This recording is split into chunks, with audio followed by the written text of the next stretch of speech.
There is nothing she can do to bring her 3-year-old son back. But tonight, Bonnie Lawson is hoping Aiden's story will help others escape a similar fate.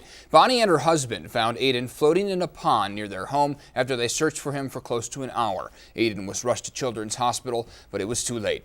9 News reporter Kevin Torres talked to Bonnie today. And Kevin, this really could happen to just about every parent out there. Well, Eric, it could, and that's why Bonnie decided to share her story with us tonight. Technically, she is Aiden's grandmother, but she raised him since birth and acted as his mother. Aiden was autistic and liked to venture around. His curiosity led him to the pond out back.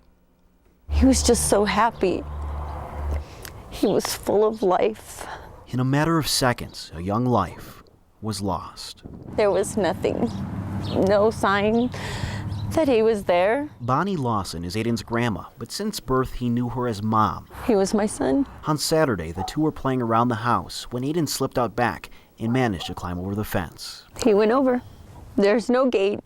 There's just the fence, and he had to have gone over it. Bonnie, her husband Alan, and some of their neighbors searched everywhere.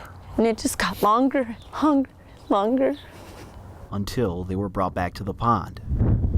And someone spotted him floating in the pond. And all I could do was run. I wanted my baby. There Aiden lay, lifeless. They worked really hard.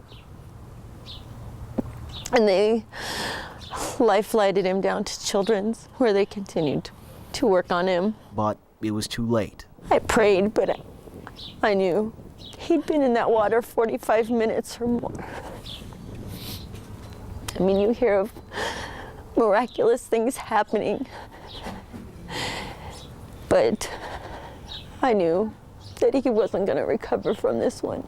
All it took was 1 second. One breath, one moment. For one child. I just loved.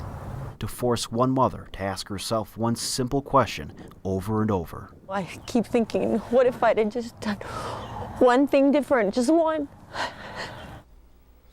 It's very difficult for that family. Bonnie says Aiden was brilliant for his age and knew electronics better than anyone she'd ever met. Unfortunately, Bonnie and her husband are planning his funeral, which is scheduled for later this week. Such a tragic story. All right, Kevin Torres, thanks. Yep.